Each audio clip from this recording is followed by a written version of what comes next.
Media साथियों का स्वागत और अभिनंदन करता हूं। आप सब लोग पधारे।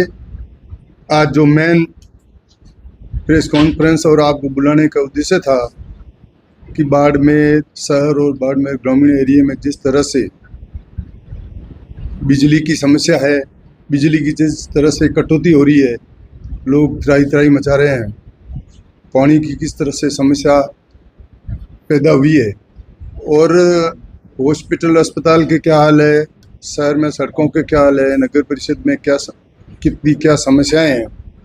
तो कुल मिला के ये आज जो उद्देश्य है कि जो इस नौ तपा और इतनी गर्मी और इस गर्मी के अंदर भी आप देख रहे हो 5-5, 7-7, 10-10 घंटे दिन में कटौती होना।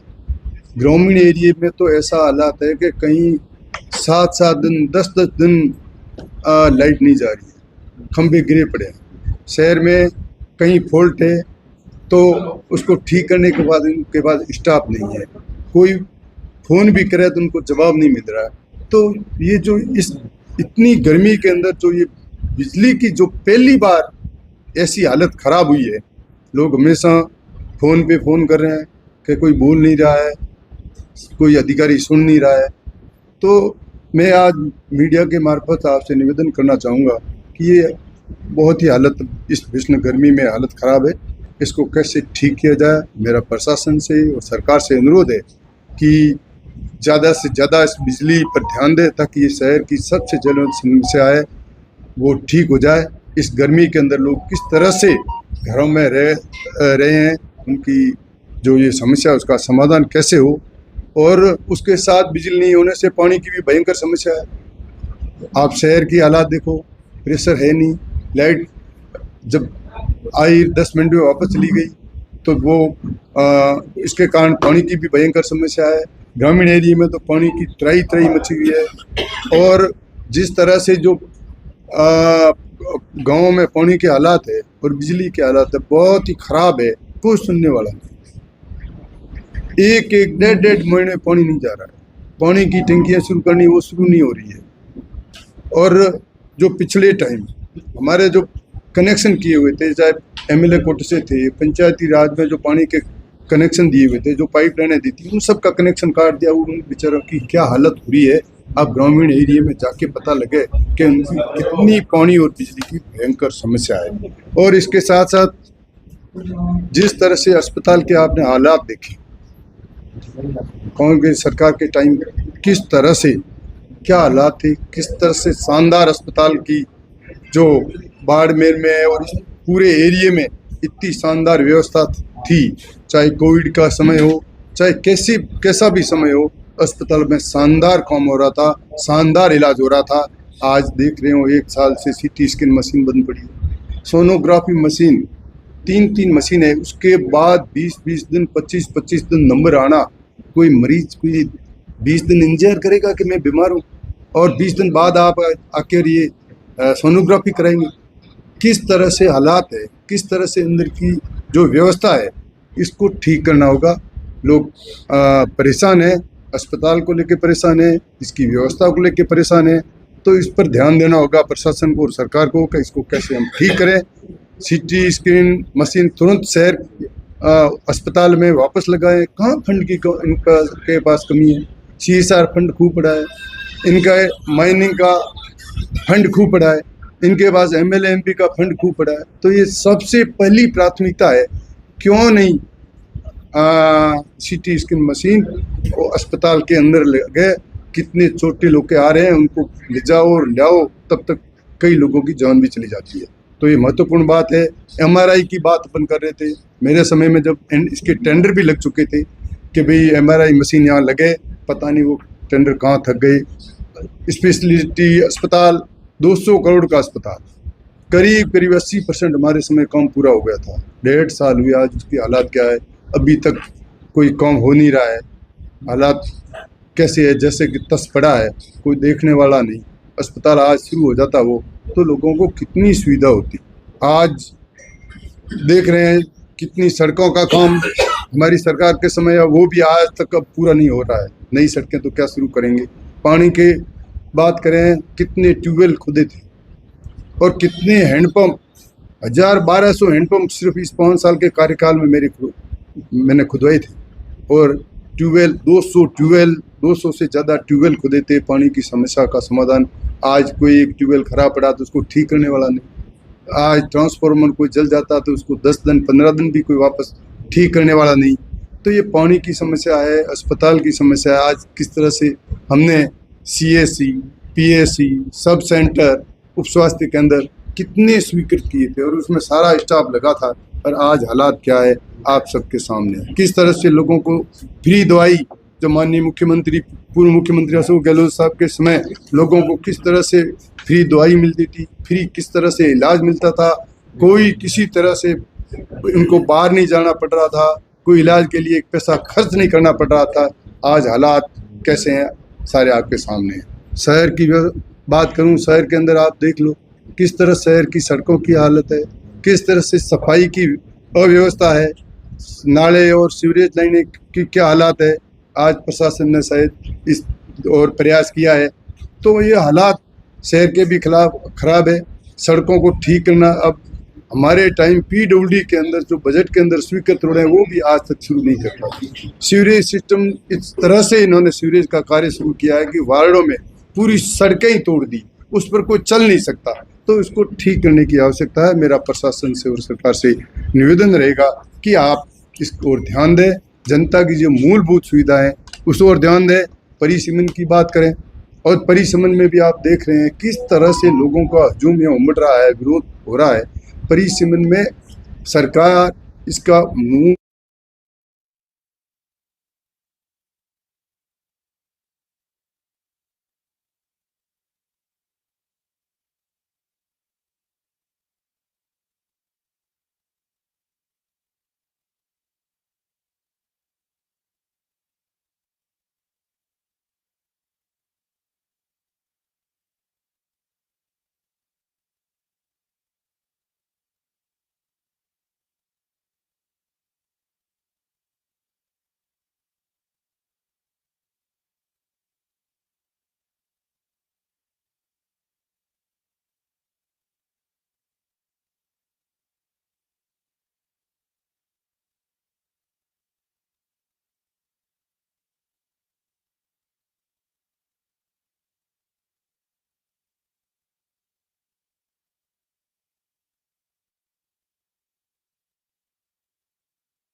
कि किस तरह चारों तरफ से देखे कि अतिक्रमण हो रहे हैं या नहीं हो रहे हैं, क्या हो रहे हैं, कैसे हो रहे हैं, ये किसी से छिपे हुए हैं। मीडिया से छिपे नहीं हुए, प्रशासन से छिपे नहीं है। प्रशासन क्या कार्रवाई कर रहा है पता नहीं है, क्यों है।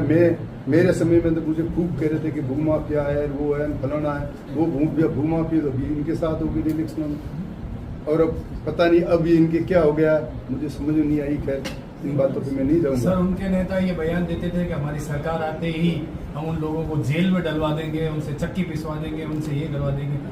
पक्ष के साथ साथ विपक्ष भी पूरा गायब नजर आ रहा है शहर के विकास और व्यवस्थाओं को लेकर। मैं यही तो कह रहा हूँ, उनको मना कौन कर रहा है? आप उनकी जांच करिए, भूमाफी कौन थे, उनके खिलाफ कोई कार्रवाई कर रहे। नगर पालिका में क्या हुआ क्या नहीं हुआ, इनसे कोई छिपा क्या? अधिकारियों से, जनप्रतिनिधियों से कोई छिपा हुआ है मामला? कोई छिपा नहीं। अब वो कार्रवाई करनी नहीं है या क्या है, ये तो सबको पता है। एमएलए साहब, नगर परिषद जितने ही पट्टे बने थे उनकी फाइलें गायब है आज दिन तक। ये तो माननीय विधायक महोदय ने विधानसभा में प्रश्न उठाया, अब उस पर हम कार्रवाई करेंगे, जांच कराएंगे, कौन रोक रहा? तो कोई नहीं रोकेगा, करें कार्रवाई जांच। एमएलए साहब, जय हिंद सभा के दौरान आपके समर्थक इंतजार करते रहे और अशोक जी और पायलट जी आपसे मिलने तक नहीं।